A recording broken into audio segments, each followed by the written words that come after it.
اللهم صل على سيدنا ومولانا محمد وعلى ناظرین و سامعین، اس دوران ہمیں جوائن کیا محمد عارف صاحب نے فیصل آباد سے۔ کہتے ہیں السلام علیکم مفتی لقمان صاحب جی۔ وعلیکم السلام۔ کہتے ہیں آپ کا پروگرام بہت اچھا ہوتا ہے، اور انہوں نے کہا کہ ان کی بہن کا رشتہ نہیں ہو رہا، منگنی ہوتی ہے لیکن بات آگے نہیں بڑھتی، کوئی وظیفہ بتا دیں۔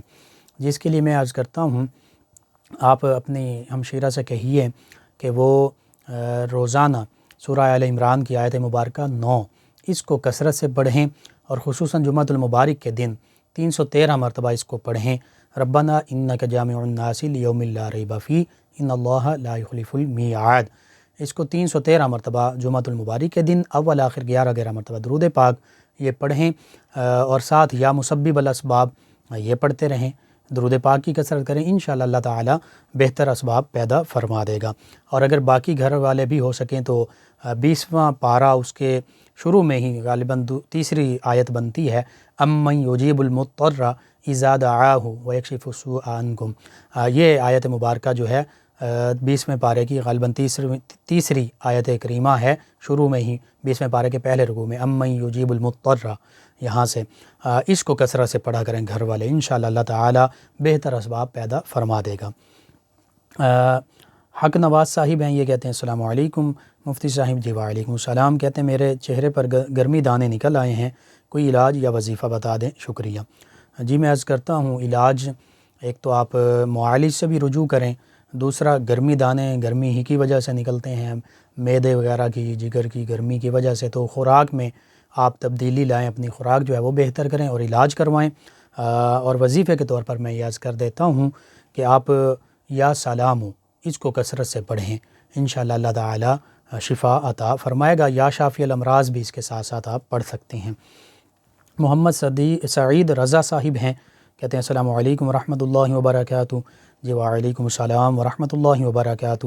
کہتے ہیں کہ پروگرام ماشاء اللہ بہت خوبصورت ہے۔ جی شکریہ آپ کا سعید رضا صاحب، تمام لسنرز کا شکریہ۔ اور ہمارے ایک اور لسنر ہیں، کہتے ہیں السلام علیکم پیارے بھائی جان جی۔ وعلیکم السلام۔ کہتے ہیں کہ آپ کا پروگرام، آپ بہت خوب پروگرام کرتے ہیں سچ میں، اور کہتے ہیں میرا نام محمد افضل یا افضال ملک ہے، ملک روڈ سے بات کر رہا ہوں۔ جی شکریہ آپ کا کہ آپ پروگرام سماعت کرتے ہیں، پروگرام کو پسند کرتے ہیں۔ اور ہمارے ایک اور لسنر، نام انہوں نے نہیں لکھا، کہتے ہیں السلام علیکم جی۔ وعلیکم السلام۔ انہوں نے کہا پروگرام بہت اچھا ہے، اور جی شکریہ۔ اور کہتے ہیں کہ روزہ رکھ کر بالوں میں تیل لگا سکتے ہیں کیا؟ جی بالکل، بالوں میں تیل لگانے سے کوئی روزے پر اثر نہیں پڑتا، لگایا جا سکتا ہے۔ اور ایک اور ہمارے لسنر ہیں، آپ کا بھی سوال کی سمجھ نہیں آئی، نام بھی آپ نے نہیں لکھا، پروگرام کو پسند کیا، پروگرام بہت اچھا ہے اور سلام کہا جی۔ وعلیکم السلام۔ مہر جمیل صاحب ہیں فیصل آباد سے، اور یہ کہتے ہیں السلام علیکم جی۔ وعلیکم السلام۔ کہتے ہیں 7 سال کی عمر میں بچوں کو نماز کا حکم دینا، یہ کیا قرآن مجید فرقان حمید میں ہے یا کہاں یہ موجود ہے؟ جی یہ نبی کریم رؤوف الرحیم علیہ الصلاۃ والتسلیم کا فرمان مبارکہ ہے، یعنی حدیث مبارکہ ہے۔ آپ صلی اللہ علیہ وآلہ وسلم نے ارشاد فرمایا کہ جب بچے 7 سال کے ہو جائیں تو ان کو پیار سے، محبت کے ساتھ ان کو نماز پڑھنے کی تلقین کیا کرو، نماز کی تاکید کیا کرو، نماز کے لیے یعنی تلقین کرو، نماز کا کہا کرو۔ اور پھر فرمایا جب 10 سال کے ہو جائیں اور پھر بھی نماز نہ پڑھیں تو پھر مار کر نماز پڑھاؤ، اور فرمایا کہ پھر بستر بھی ان کے الگ کر دو، بچوں کے آپس میں جب سوتے ہیں تو وہ بچوں کے بستر بھی الگ کر دیے جائیں، اور جب 10 سال کے ہو جائیں اور 10 سال کے ہونے پر بھی نماز نہ پڑھیں تو نبی کریم صلی اللہ علیہ وآلہ وسلم کے فرمان کے مطابق یہ فرمایا گیا کہ پھر انہیں مار کر نماز پڑھاؤ، یعنی سختی سے نماز کی پابندی کرواؤ۔ تو یہ حدیث مبارکہ میں۔ شفیق صاحب ہیں، کہتے ہیں السلام علیکم جی۔ وعلیکم السلام۔ کہتے ہیں جو والدین اپنی بیٹیوں کو حصہ نہیں دیتے پراپرٹی میں سے تو کیا ان کی عبادات قبول ہوں گی؟ جی یہ معاملہ ایسا ہے کہ حقوق اللہ میں، آج ہمارا ٹاپک بھی یہی ہے، حقوق اللہ میں اگر بحیثیت انسان، بحیثیت مسلمان کوئی کمی کوتاہی ہو جائے تو بعض اوقات جیسے روزہ ہے، نماز ہے، قضا ہو جاتی ہیں، تو قضا دوبارہ پڑھنے سے، روزہ دوبارہ قضا رکھنے سے وہ ہمارے ذمہ سے ساقط ہو جاتا ہے۔ لیکن حقوق العباد ایسے اور حقوق اللہ میں کوئی کمی کوتاہی وہ توبہ کرنے سے معافی اللہ سبحانہ و تعالیٰ عطا فرما دیتا ہے۔ لیکن حقوق العباد میں اگر ہم نے کسی کا حق چھینا ہے تو توبہ کرتے رہیں، اللہ سے معافی مانگتے رہیں، جتنی مرضی توبہ کرتے رہیں، معافی مانگتے رہیں، لیکن جب تک اس بندہ مومن سے، اس انسان سے جس کا حق ہم نے دینا تھا، اس سے معافی نہیں مانگیں گے اور اس کو اس کا حق ہم نہیں پہنچائیں گے، اس وقت تک وہ حقوق العباد جو وہ اس بندے کا جو حق تھا وہ ہمارے ذمے واجب الادا ہے، وہ ہمارے ذمے ہے، وہ ساکت نہیں ہوگا جب تک ہم اس کو وہ حق ادا نہیں کرتے اور اس سے معافی نہیں مانگتے۔ تو یہ حق ادا کر کے، معافی مانگ کر اس انسان سے، اس بندے سے جس کا حق غضب کیا تھا، پھر اللہ سے معافی مانگیں گے تو پھر معافی ملے گی، توبہ قبول ہوگی۔ تو اس لیے حقوق العباد جو ہیں یہ حقوق اللہ سے بھی بہت زیادہ ان کی سختی سے تلقین کی گئی ہے۔ تو آپ نے جو بات کی ہے بالکل یہ ہمارے معاشرے کا المیہ ہے کہ اکثر زمین میں سے، مکانات میں سے، دیگر جو بینک بیلنس ہے، جو بھی پراپرٹی ہے، وراثت میں سے حصہ بیٹیوں کو نہیں دیتے، وہ جہیز، حالانکہ جہیز اسلام میں نہیں ہے، جہیز کے نام پر دے دیتے ہیں کچھ چند چیزیں اور کہتے ہیں کہ بس ہم نے یہ حق ادا کر دیا۔ جہیز نہیں ہے اسلام میں، حق وراثت ہے، وہ وراثت میں سے حق دینا یہ فرض ہے، یہ واجب ہے، یہ لازم ہے، یہ ضروری ہے، یہ نہیں دیا جائے گا تو بالکل اس کے بارے میں باز پرس ہوگی، اس کے بارے میں پوچھا جائے گا۔ تو اب عبادات جو ہیں تو بعض اوقات ایسا ہو سکتا ہے جیسے احادیث مبارکہ میں آتا ہے کہ ایک بندہ، میں مفہوم مختصراً عرض کر دیتا ہوں کہ کل روز محشر اس کی نمازیں بھی بڑی ہوں گی، عبادات بڑی ہوں گی، لیکن اس نے کسی کو گالی دی ہوگی، کسی کا حق چھینا ہوگا، کسی کے ساتھ ظلم کیا ہوگا، تو کل روز محشر اس کی عبادات، اس کی نیکیاں، جس کا اس نے حق چھینا تھا اس کے پلڑے میں ڈال دی جائیں گی، اور پھر بھی اگر معاملہ پورا نہیں ہوگا، انصاف نہیں ہوگا، تو پھر جس کا حق چھینا تھا اس کی برائیاں، اس کے گناہ اس کے کھاتے میں ڈال دیے جائیں گے، جس نے کسی کا حق چھینا تھا، ظلم کیا تھا، برا بھلا کہا تھا، گالیاں دی تھیں، تو یوں یہ معاملہ ہوگا۔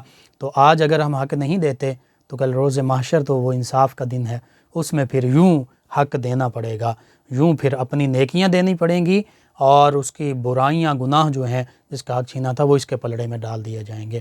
تو پھر سوچئے اس موقع پر کیا حال ہوگا۔ اللہ سبحانہ و تعالیٰ اس شرمندگی سے ہمیں بچائے۔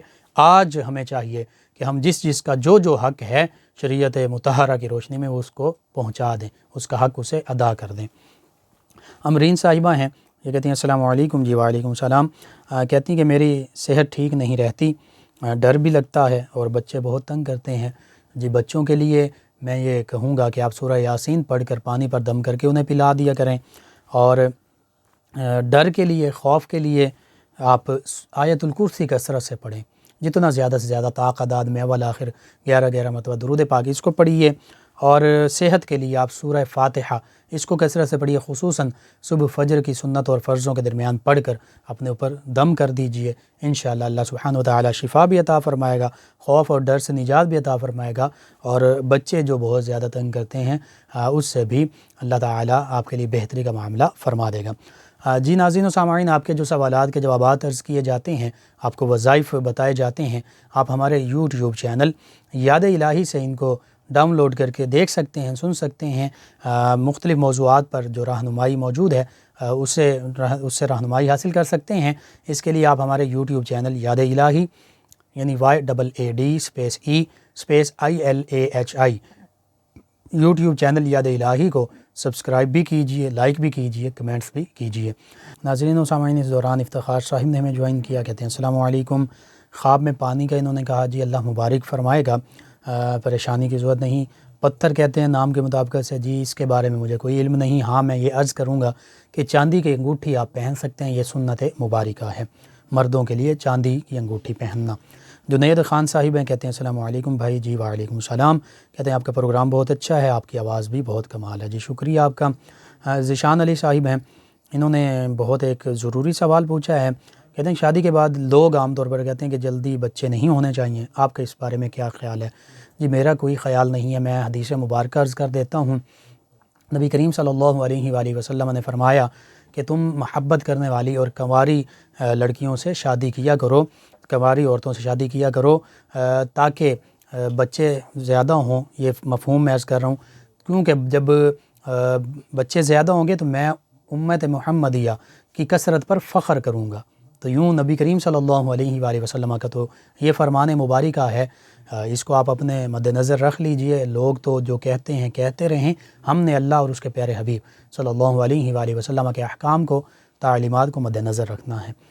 زینب صاحبہ ہیں، انہوں نے کہا السلام علیکم، اور انہوں نے کہا کہ کہتی ہیں کہ میرا ایک بھائی ہے، وہ سعودی عرب قرض لے کر گیا، وہاں کم بند ہے، اور کہتے ہیں کہ تھوڑی بہت زرعی زمین ہے، وہ زمین کا آپ نے نہیں بتایا کتنی ہے، بہرحال کہتے ہیں وہ بھی ٹھیکے پر دی ہوئی ہے لیکن قرض ادا کرنا ہے۔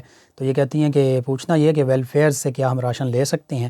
میں عرض کرتا ہوں، اگر آپ کی یہ زرعی زمین سے آمدنی، ٹھیکے کی آمدنی یا دیگر جو بھی آمدنی ہے، یہ سب ملا کر 52.5 تولے چاندی کے برابر بن جاتی ہے، تقریباً وہ 45-46 ہزار روپے بن رہے ہیں، تو پھر آپ صاحب نصاب ہیں، یعنی زکوٰۃ دینی ہے۔